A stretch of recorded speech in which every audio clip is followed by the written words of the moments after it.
Hey everyone, it's Steve here with my Weston Precision Audio B2 Kick bass voice. A couple of my friends have ordered these, and I figured I'd do a quick video for some instant gratification kick sounds using the B2. Um, just getting late here, so I'm going to make this a quick one, but this is the sound I've sort of stumbled on.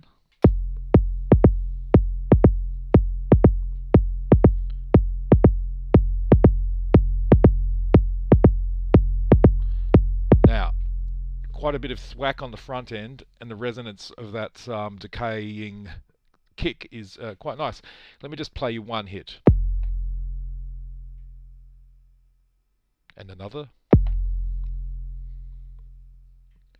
Let's turn the decay right up and do it again.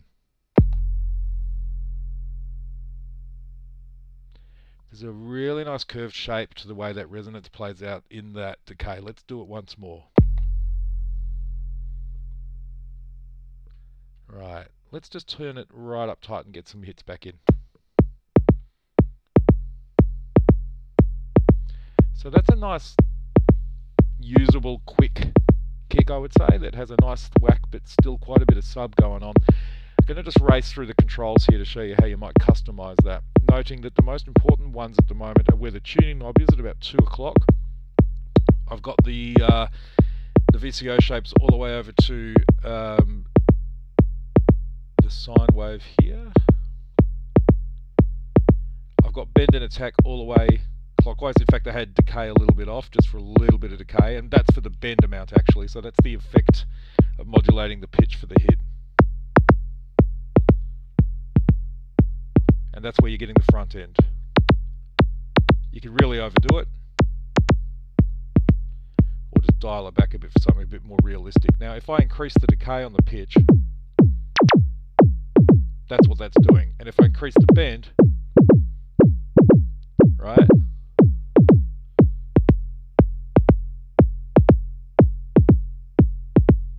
I kind of like it there because it's not overdone.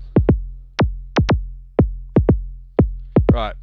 The other thing that's important here is your VCA attack and decay. The attack you want as far clockwise as it will go.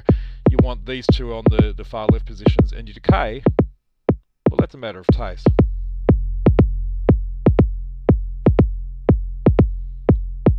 I love that. That's really nice. If you had some hi-hats or something going over that, it's a really nice bed for that sound. The other thing that's important here is my cutoff and resonance. I've got the cutoff at about, say, 10 o'clock and the resonance a bit past midnight.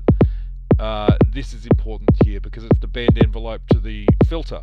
It takes basically any curvature you set up using the bend amount and the attack and decay and applies it to the cutoff and the resonance. So basically, well, the cutoff. And so if I dial this up,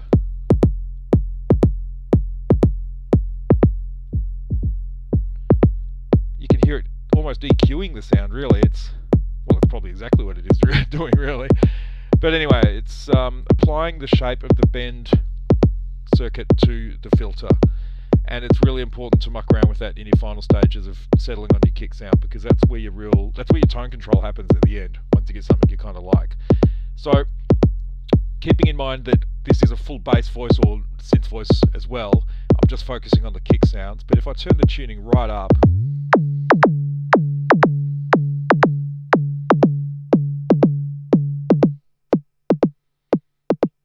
we're almost in woodblock territory. If you fed in some 1 volt per octave there, you can actually get all sorts of different percussive notes. But we're focusing on kick today, so we're not doing that. Oh, that settled somewhere nice. Now, it goes much lower down than this. As I said, I got this at about 2 o'clock, 2:30.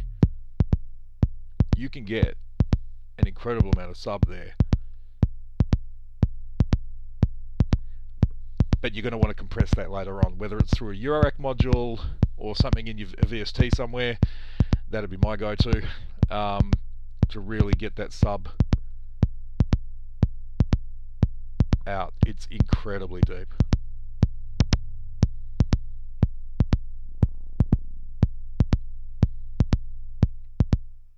Alright, let's bring it back up to a range that's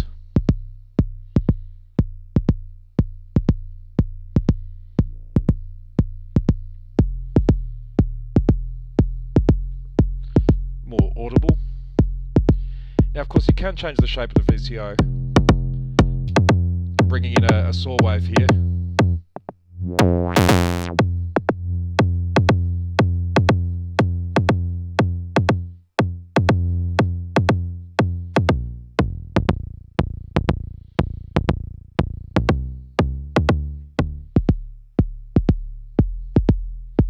Yeah, and a bit of triangle. Sorry, saw and then saw down an octave. Why not? And then square.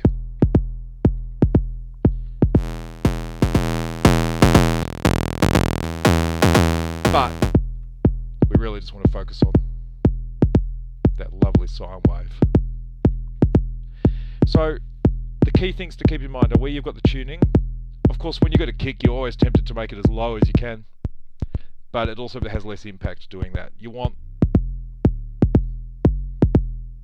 to hear the thing, so keep it at a pitch that you can hear, and it'll mix nicely too. Your bend amount will give you that thwack contouring control, thwack control,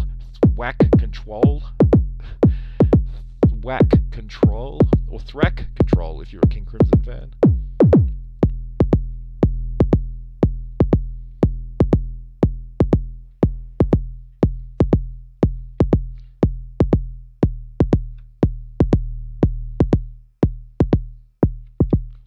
And again, that bend envelope filter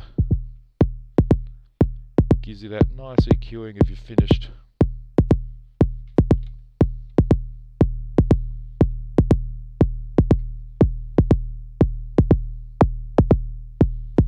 Sound. Again, decay goes right out. Anyway, I hope that's been somewhat useful. I really enjoy this module. It's incredibly versatile just as a synth voice as well. Tracks quite well as well, although the focus is of course these low range kind of sub sounds and whatever you want to get. Really great stuff from Weston Precision Audio.